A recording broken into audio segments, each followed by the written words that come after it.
Welcome to our seminar titled Asking Those Who Feel It, Local and Indigenous Knowledge on Climate Change. My name is Solmaz Muhajir. I'm an academic associate at the Global Awareness Education at the University of Tübingen in Germany. I am joined with Jakob Steiner, a fellow at the Himalayan University Consortium in Nepal and Pakistan, and also a postdoc at University of Graz in Austria. This seminar is offered to students from all disciplines as part of the Global Awareness Education Program and a transdisciplinary course program at the University of Tübingen, and is also developed and instructed by Jakob Steiner and myself. The focus of our seminar is to explore the role of local and indigenous knowledge in tackling the climate crisis and reflect on challenges related to using such a knowledge system and its integration with science. Today, we are going to hear from Dr. Fozia Parveen, our guest speaker, who will share her experiences from several projects she's been involved in response to climate change.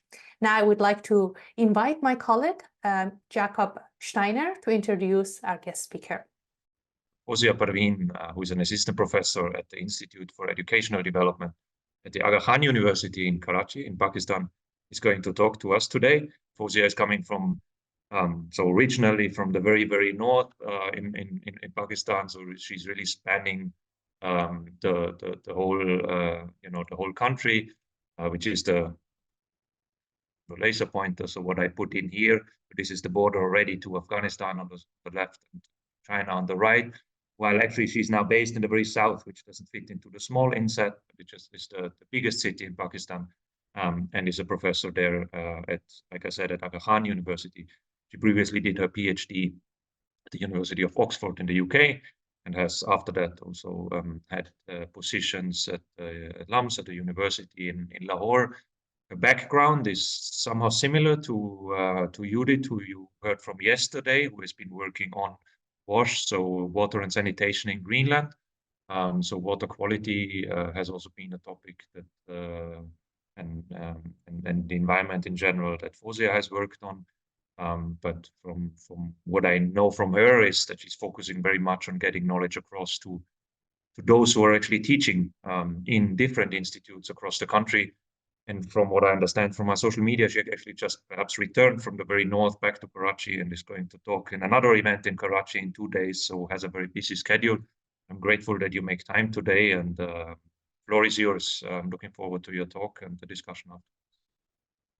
Thank you so much, Jakob. You've been way too kind, and thank you for the invitation. I think opportunities to speak sort of for academics are good because they take us away from an otherwise very busy schedule and give us the opportunity to think what we're actually doing so that we can synthesize it and present it to people. So this is more valuable for me than perhaps it is for the audience here. So grateful for the opportunity. I will quickly share my slides.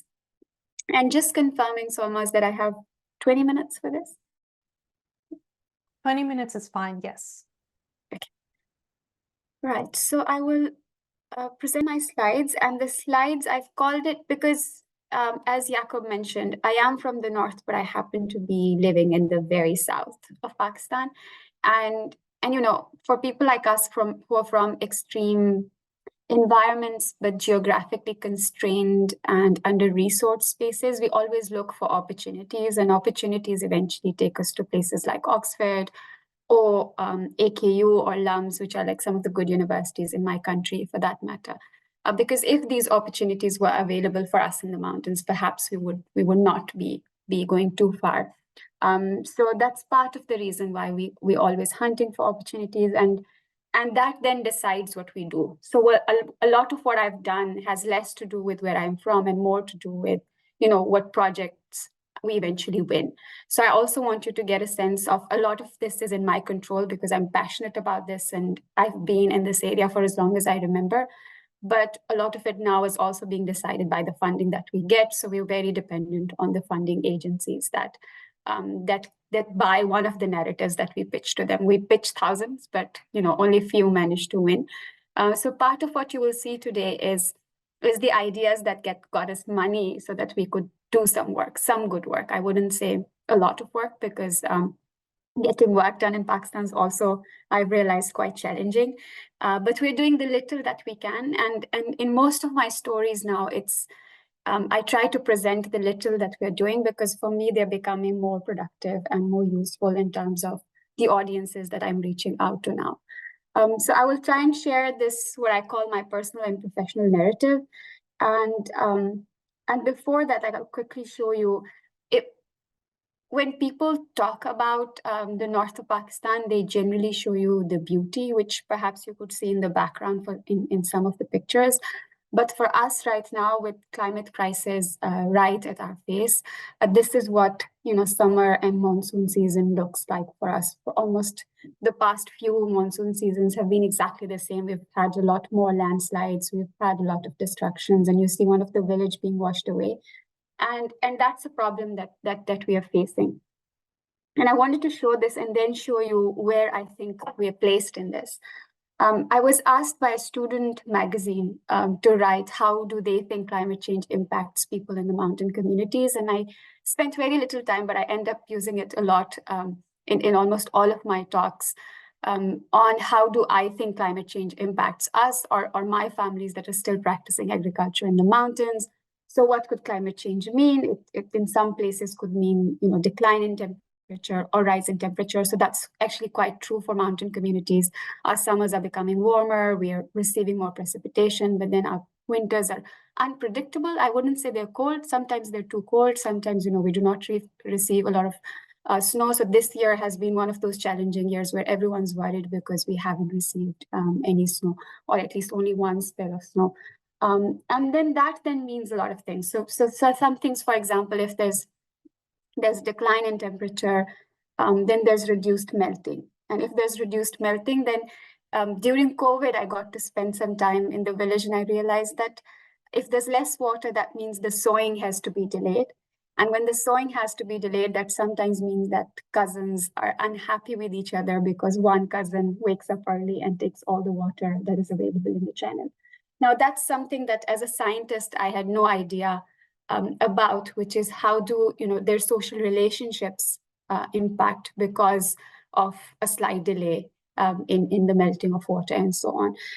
And you could literally relate it to everything that is happening in the north of Pakistan. So for example, if we have more landslides, that could eventually be traced back to climate change. So essentially everything that is happening, whether that is diseases or deforestation, more cutting of trees because the winters are harsh, or more cutting of trees because we're now becoming a more touristy spot. So for construction, for timber, or more attacks on crops because of the pest.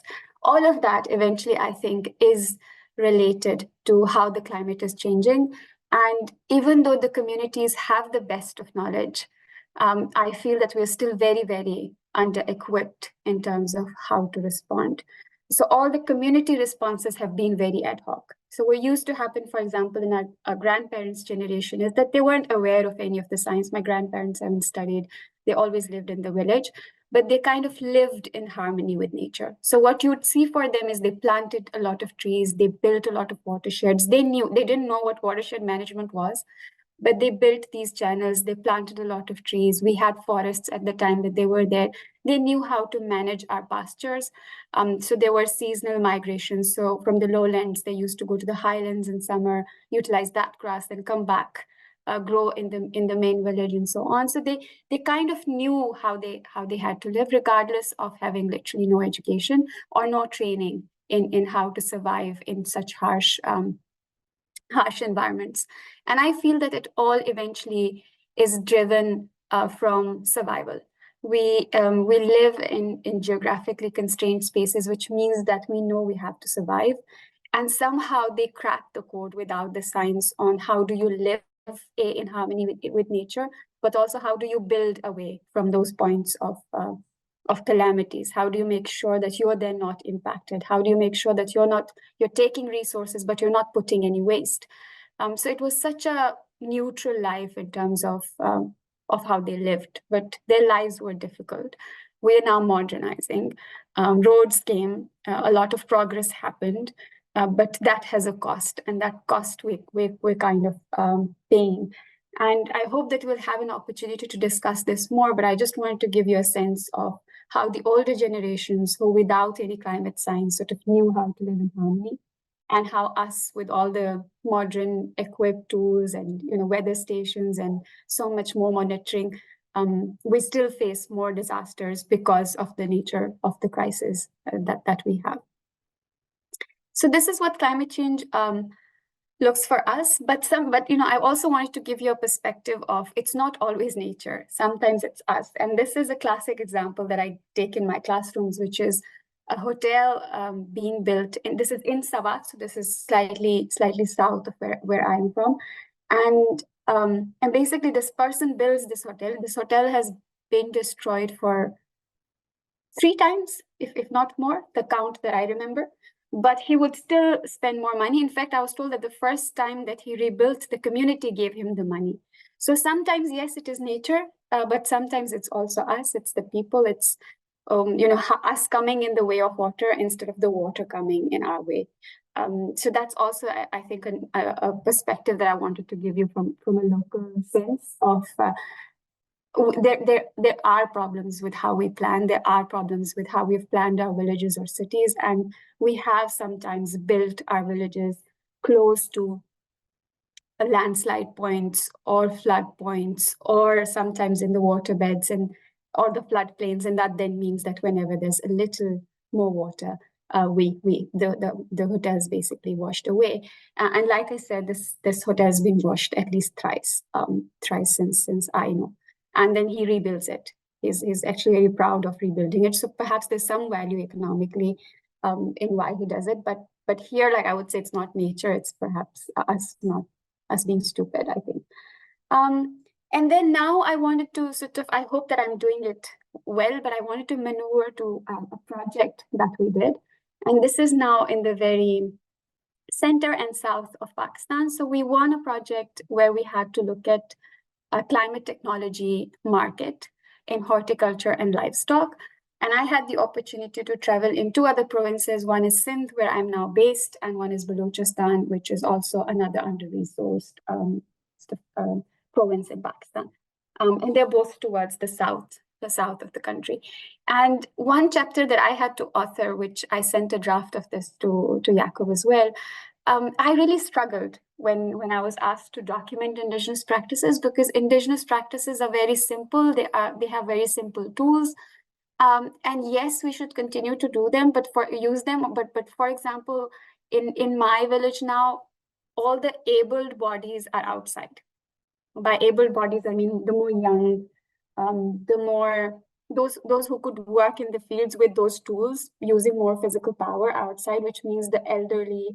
The very old, the parents who are now weaker, live in the village. They already do not have the human resource.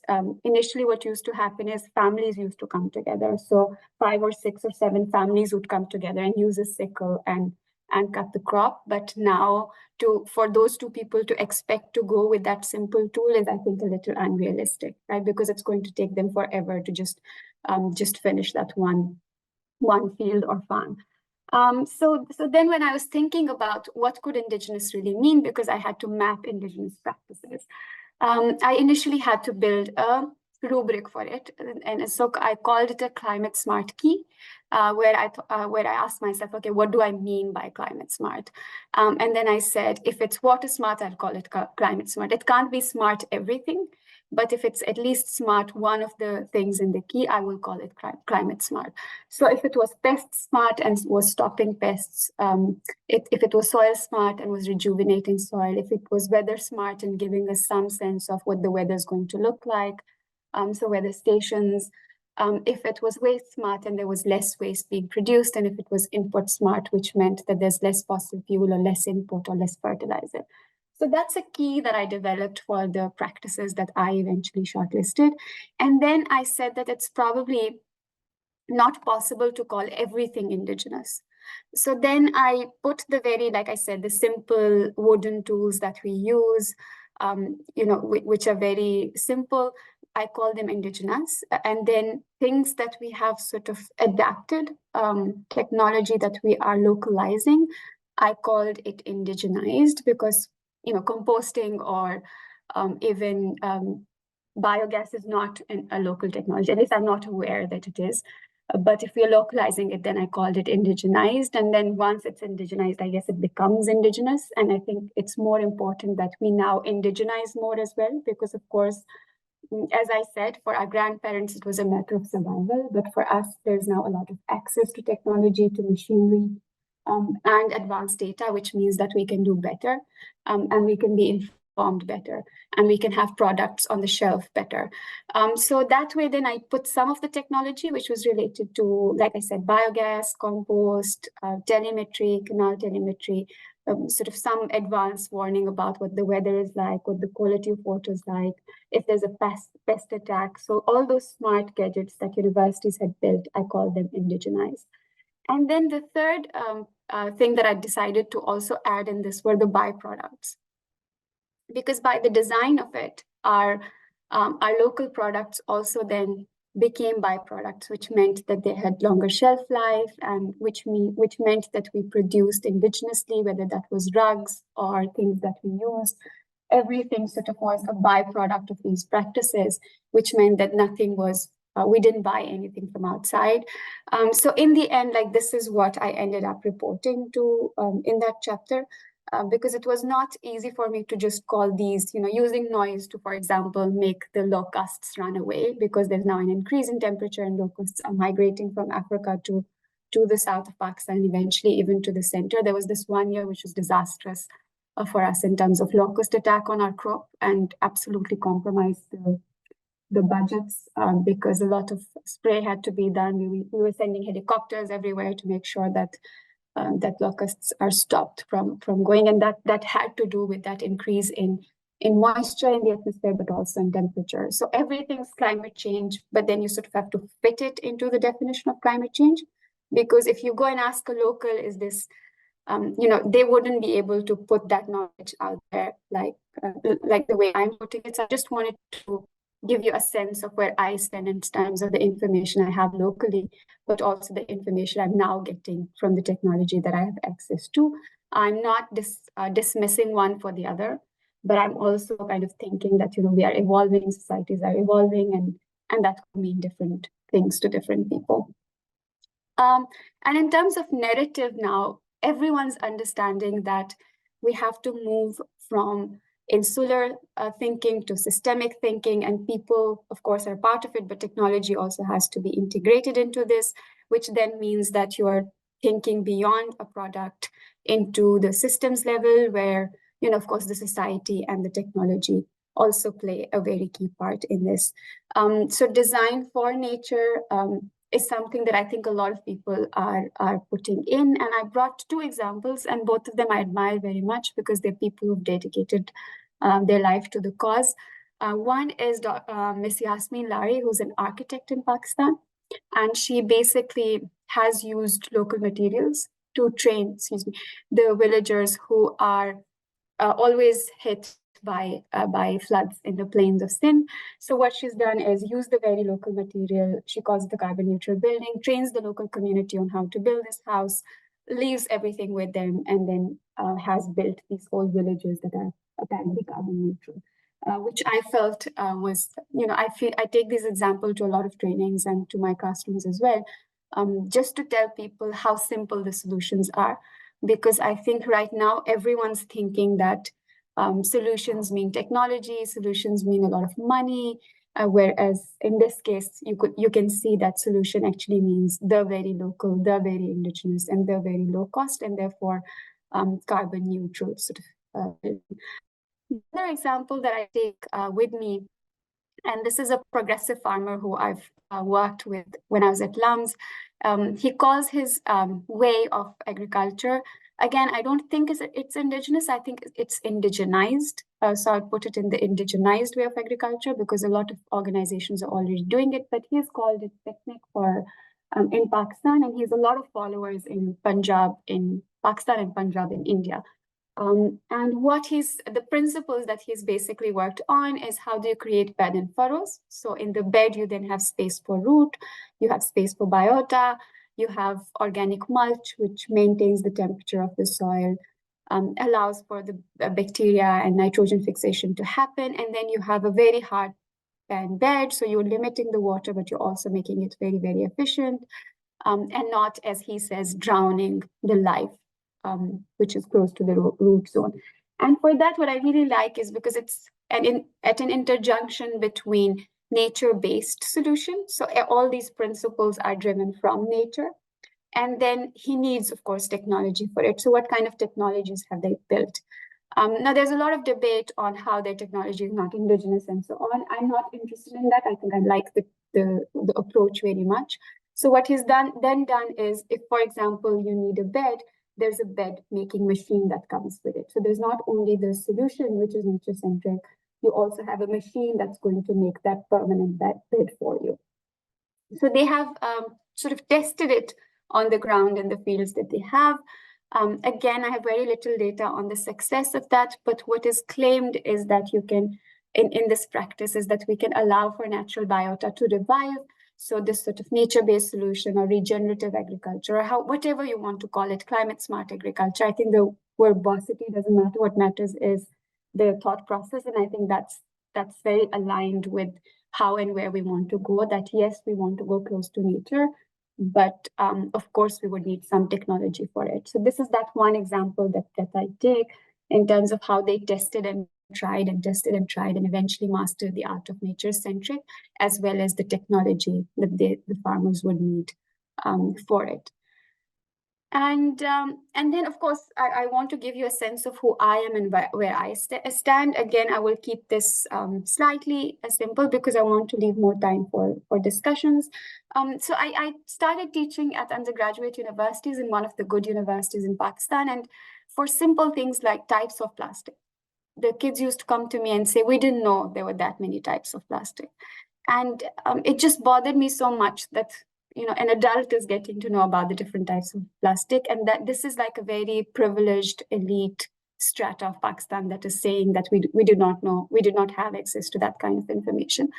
And around the same time, I was thinking, I need to teach early. I need to tell people about these things early so that we can do things better and we can do things earlier on. And we started doing simple interventions, which I will show you, and they received so much appreciation. I often say this, that my Oxford paper, perhaps about advanced technologies for wastewater treatment, has probably not been read by anyone in Pakistan, but these booklets that I've created for parents, for teachers, for students, people access it, people appreciate it. We have policymakers coming to us saying, can we please get you in this group or that group? It's less about the recognition. I think it's more about as an academic utilization. So for me, the moment the masses started reaching out and saying, can we please have your booklet? The idea of indigenizing knowledge also now is becoming very attractive to me, which means that we create scholarship, which is free, which is open. We give teachers these tools where they can at least teach about the types of plastic, what composting is, and so many more things so early on that when the students come at undergraduate level, they can innovate, they can create, they can think better, just because of how well equipped they are about the information that they have. And I will give you examples. So in the past 2 years that I've been involved in this sort of early education, educating the educators, something that I also do, as Jakob said, I'm very busy. I'm always going somewhere giving talks because I thought that aligned with my cause.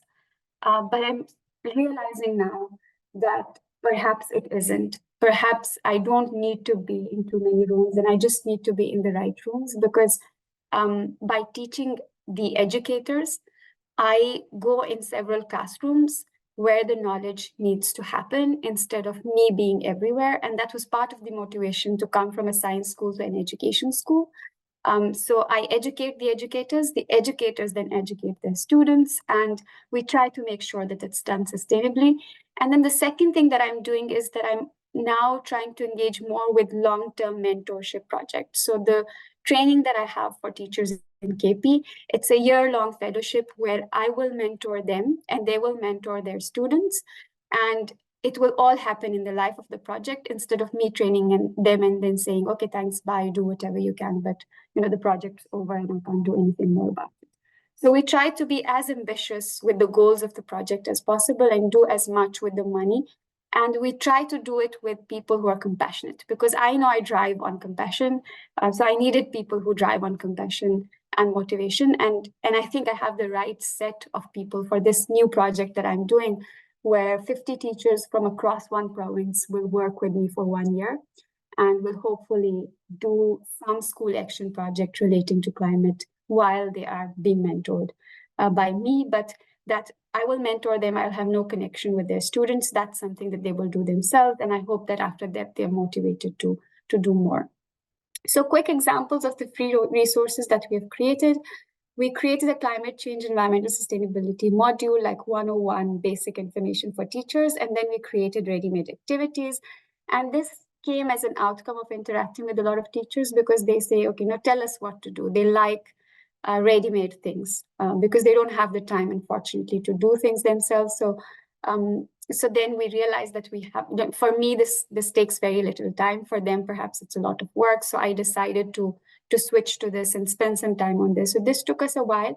And then when I was training teachers, I realized that people like us who are very compassionate about what we do, we go to these rooms and then we do not we do not gauge whether they know these words or don't know these words, and just give the talk and leave. So in one of the sessions, I was asked questions that suddenly opened my eyes about the fact that some teachers, master trainers, may not even know what GHG is or what greenhouse gas is or what greenhouse is, because they come from an arts background. They just happen to be master trainers because they're very active and good.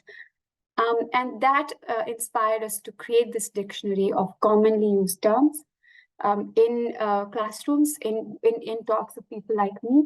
And we translated it, and this came as a product of my own classroom that I taught at IED, which is to the educators in the master's program. And this was so well received that it motivated me more to create as much scholarship and resource as possible. And then after that, now everything that I'm making, I'm sort of, as I said, creating as open and free resources as possible. And I wouldn't say creating Indigenous knowledge, but indigenizing knowledge at the moment. And hopefully very soon start documenting Indigenous knowledge. So what we did in this particular booklet is that I had a student. She was an early childhood education teacher. So when she came for her supervision to me, I said, you have to do an action research, which means you go to the school, find out whether they're teaching environment in early childhood. If not, you create the lessons, you go and teach it, and you see if it's making a difference. And of course, she documented it in her thesis. And once her thesis was defended, we converted her 10 lessons that she used in that action research into a booklet, which again is a free resource. And based on the feedback that we had received on the dictionary, people were so happy that we had the Urdu translation of the commonly used English words in climate change. I'm now inspired to make more products in Urdu. So we also have an Urdu translation of this available. Again, not done by linguistic, we did it ourselves.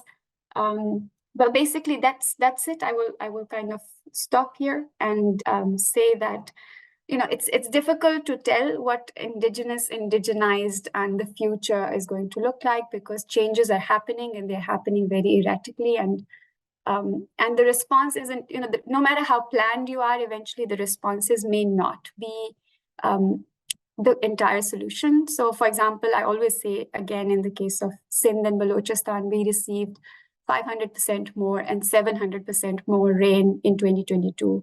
So even if we had planned for 200% more rain, 300% more rain, some parts would still have been flooded, and we still would have seen devastations. And that's why it's important for countries like Pakistan that are so operating on such ad hoc basis that every year we have floods, and every year we have local migrations, and every year we have schools converting into shelter. And it's and this has been happening since I was a child. I remember seeing this on TV on how communities in Sindh come and live on the roads, and it's still happening, and absolutely nothing has happened about it. So the systemic challenges exist, the policy failure exists, the fact that our policymakers do not make this a priority. And even if they make this a priority, and I think I can say this, it's more to go and claim the loss and damage fund than to think whether that fund would eventually be utilized for the well-being of the people who are facing these calamities. From at least knowing from the communities that where I am from, where some families in my village are still below the poverty line despite all the hard work. And these kinds of the crisis sort of makes it difficult for people, because people like me who or my family who had opportunities, can go out, can still survive. But what about the families that are still living below the poverty line, still in debt, even with the agriculture that they're practicing? So for them, it's more important to feed their children and to pay their children's fee than to think of climate smart agricultural solutions. I think they then eventually become a problem of academics like us or people like us who maybe do not rely on that agriculture for their income. So that's also, I think, a perspective that I wanted to leave you at, and maybe I'll pass it on to Salmaz and Jakob.